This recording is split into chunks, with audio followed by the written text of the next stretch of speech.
Olá, alunos e alunas, sejam bem-vindos ao canal. Aqui é o professor Gustavo Lima com a videoaula Atuadores.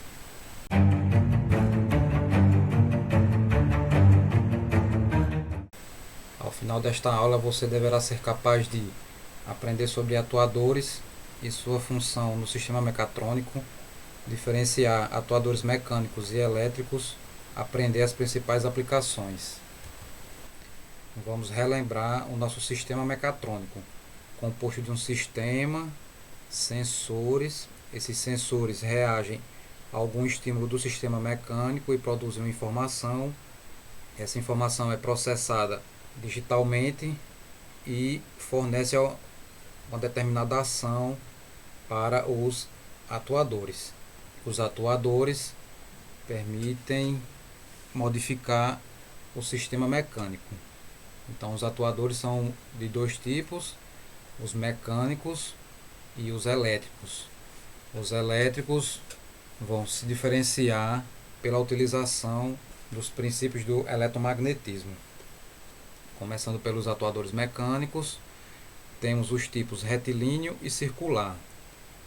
O retilíneo pode ser unidirecional ou alternativo, enquanto que o circular ainda podem ser rotacional, excêntrico ou pendular.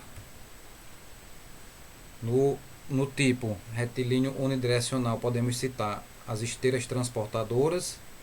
Em geral, elas possuem um motor elétrico e o giro do seu eixo realiza o movimento da esteira. Depois, movimento retilíneo alternativo. O movimento ocorre de forma de vai e vem cíclico, geralmente de forma a transformar o movimento circular em retilíneo ou vice-versa. Pode ser conhecido como movimento alternado, e algumas aplicações são os motores de combustão interna, bombas, redutores de velocidade, unidades de bombeio. Aqui à esquerda temos o motor realizando um movimento circular e esse braço aqui realiza o movimento alternativo de vai e vem aqui do pistão. Aqui no motor de combustão interna temos 4 estágios. Na admissão, essa válvula sobe, permitida a entrada de combustível. O pistão sobe, comprimindo o combustível, e a vela, produzindo a centelha, realiza a queima. Essa queima produz trabalho e empurra esse pistão para baixo, fazendo girar o virabrequim.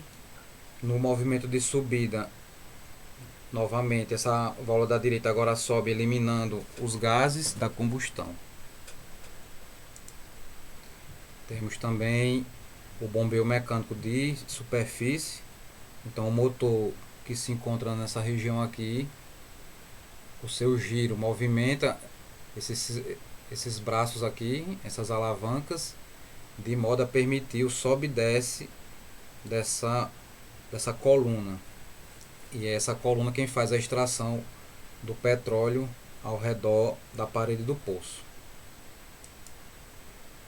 Agora o circular rotacional. O objeto deslocando-se em trajetória circular, podemos citar o redutor de velocidade, o eixo de turbina de usina hidrelétrica e turbina eólica, como vemos na foto. Agora o movimento circular excêntrico, o eixo de rotação do objeto não ocupa o centro, então dizemos que ele está fora de centro. Como exemplos temos o eixo virabrequim presente no motor de combustão interna. Temos esse motor radial, motor bomba de palhetas e esse motor Wankel. Destaco a bomba de palhetas, que será estudada no 4º ano na disciplina de comandos eletropneumáticos. Entramos agora nos atuadores elétricos. Os principais são os relés eletromecânicos e as contatoras, motor de corrente contínua, motor de corrente alternada e as eletroválvulas. pneumática e hidráulica. Em comum, todos esses itens utilizam o eletromagnetismo como princípio de funcionamento. Eletromagnetismo vocês estudarão no segundo ano, em eletricidade e eletrônica. Então, começando com relé eletromecânico, esse nome se dá por ele possuir contatos mecânicos que se movimentam, dispositivo capaz de comandar circuitos elétricos de saída através de um circuito de controle de entrada, baseiam-se no princípio do eletromagnetismo e são aplicados em instalações de baixa, média e alta tensão. Aqui na esquerda é o relé em si, aqui no meio é o relé montado sobre uma placa de circuito impresso, e a esse conjunto se dá o nome de módulo relé. Então ele vem a facilitar a sua utilização, porque ele já vem com os bornes aqui onde eu conecto os fios. Aqui eu tenho pinos onde eu conecto outros fios também, os fios de entrada nos pinos, e aqui onde eu estou passando o mouse são os fios de saída. E ele também possui LEDs que facilita para saber se o dispositivo está funcionando ou não. E aqui à direita a sua estrutura. Então ele é construído basicamente de uma bobina. Essa bobina, quando percorrida por corrente elétrica, quando energizada, produz um campo magnético, e esse campo magnético vai atrair esse braço metálico aqui, esse induzido. No movimento desse braço aqui, esse contato aqui A move-se para a direita, fechando, encostando no contato B. E com isso eu consigo ligar algum dispositivo. Os componentes, ele é formado por uma bobina, também chamada de eletroímã, armadura de ferro fixa e a armadura de ferro móvel, conjunto de contatos, mola de rearme e terminais de conexão. Então está aqui a disposição de todos esses componentes. Então esse modelo de relé permite dois acionamentos diferentes, o normal aberto e o normal fechado. Então, se a carga já está ligada, ela vai desligar. Se a carga estiver desligada, ela irá ligar. Aqui na esquerda, o modo como a gente representa esse circuito, o relé, é essa simbologia que eu estou passando o mouse em cima. Então ela pode funcionar de forma manual. Quando eu fecho essa chave, a bateria fornece energia para o relé produz o campo e fecha sua chave interna, energizando o lado direito do circuito. Então essa lâmpada acenderá. Aqui na direita é outra maneira de realizar o acionamento do relé por meio de um transistor. Então esse tipo de ligação aqui é possível de ser realizada sem o uso da chave manual, podendo ser automática, e aciona cargas alternadas também. Então aqui imagine que a energia da tomada é aqui um pequeno motor. Passamos agora para as contactoras. Permitem o controle de elevadas correntes por meio de um circuito de baixa corrente. Trata-se de uma chave de operação não manual, capaz de estabelecer, conduzir e interromper correntes em condições normais. E é basicamente constituído dos mesmos itens. Bobina, quando alimentada, que cria um campo magnético que atrai um núcleo móvel, fechando o circuito. Cessando a alimentação da bobina, a corrente é interrompida, o campo é interrompido, provocando o retorno ao estado inicial. Então está aqui sua representação. A bobina se encontra aqui. No momento em que a corrente circula por ela, cria um campo, atraindo esse conjunto aqui de contatos. Quando a corrente cessa, quando ela para de se movimentar, a mola empurra o contato móvel para cima, afastando os contatos, desligando a carga. Aqui à direita temos a sua representação. Vocês terão contato melhor com esse tipo de dispositivo no terceiro ano, em máquinas, acionamento de máquinas. Aqui a representação à esquerda dos contatos principais e da bobina, e aqui à direita os dois diagramas que vocês terão mais contato, é o diagrama de comando e à direita o diagrama de força. Para continuarmos, precisamos diferenciar o que é corrente contínua da corrente alternada. Então os motores CC utilizam correntes representadas pelo gráfico da esquerda. Uma corrente contínua é aquela que não muda de valor. Por exemplo, a corrente fornecida por pilhas e baterias. E à direita é a alimentação dos motores de corrente alternada. Vejam que a senoide muda de valor a todo instante no tempo. Esse tipo de energia é obtida na tomada que temos nas nossas residências. Então o motor de corrente contínua é o primeiro deles. Dentre os tipos de motores, o motor de corrente contínua foi o primeiro a ser empregado na indústria. O motor CC pode ser dividido em duas partes: o estator ou campo, a parte fixa, e a parte móvel que gira, rotor ou armadura.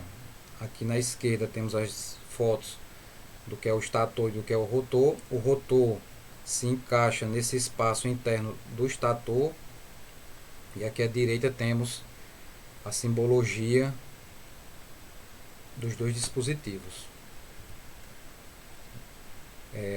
Ainda sobre o motor de corrente contínua, as vantagens: alto torque no momento de partida e em baixas velocidades de giro, facilidade em controlar a velocidade, grande faixa de variação de velocidade e alta confiabilidade.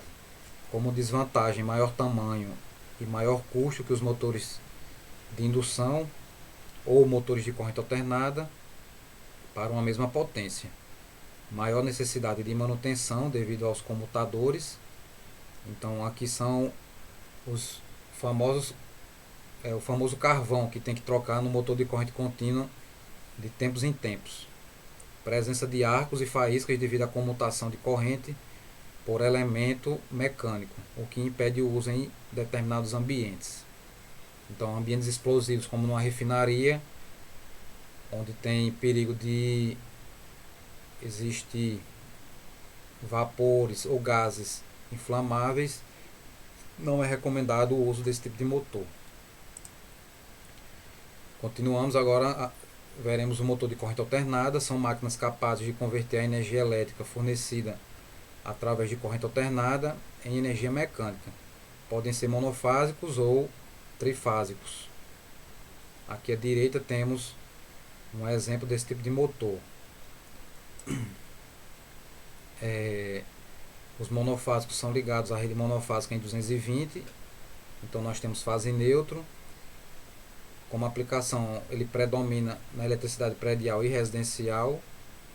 Como exemplo, podemos citar conjunto motor-bomba residencial, aspirador de pó, ventilador, condicionador de ar, etc. E sua potência é baixa, então menos do que 10 cavalo-vapor, CV. Já os trifásicos são ligados na rede elétrica trifásica, então são 3 fios com energia, não tem um neutro. Então tensões aí por volta de 380 volts ou maiores. Predomina na eletricidade industrial as suas aplicações, como por exemplo compressores, máquina de estamparia, prensas, alto-fornos industriais, etc. A potência geralmente maior do que 10 cavalos-vapor, e como características são robustos, de fácil manutenção e toque de partida que atende a maioria das necessidades. Então, aqui eu tenho um exemplo de motor trifásico com a identificação de suas principais partes. Continuando, último item: eletroválvula pneumática ou hidráulica. Neste dispositivo, a bobina do solenoide é enrolada em torno de um núcleo de ferro preso à carcaça da válvula. Quando uma corrente elétrica circula através da bobina, o campo magnético gerado atrai um pistão ou um êmbolo que deveria bloquear o fluxo de ar ou fluido ou óleo. Um fluxo de corrente constante é necessário, pois assim que a corrente for estabelecida, o campo magnético se dispersa e a válvula retorna à posição de fechamento original. Aqui na esquerda temos a construção da eletroválvula. Então, para quem não conhece, válvula é qualquer dispositivo que permite ou não a passagem de ar comprimido ou óleo. Ar comprimido, pneumática, óleo, hidráulica. Aqui vejamos agora aqui na esquerda o esquema construtivo da eletroválvula. Para quem não conhece, a eletroválvula é qualquer dispositivo que permita ou não a passagem de ar comprimido ou óleo. Ar comprimido se diz aos elementos pneumáticos e óleo aos elementos hidráulicos. Então a eletroválvula é uma válvula que deixa passar ar ou óleo quando está acionada eletricamente. Então vejamos aqui, pórtico de entrada P é por onde o óleo ou o ar vai passar. Esse êmbolo aqui é quem fecha ou não a passagem do fluido. E o pórtico A é por onde sai o óleo ou o ar comprimido. Aqui de laranja nós temos a bobina. Quando ela é energizada aqui nos bornes, a bobina gera um campo e esse êmbolo aqui marrom sobe. Então o pórtico de entrada P se comunica com o pórtico de saída A, permitindo a passagem do fluido. Quando eu desenergizo, quando eu desligo a energia aqui nos bornes, a mola empurra o êmbolo de volta, fechando essa passagem. Aqui na direita temos os dois diagramas, o diagrama de comando pneumático e a representação do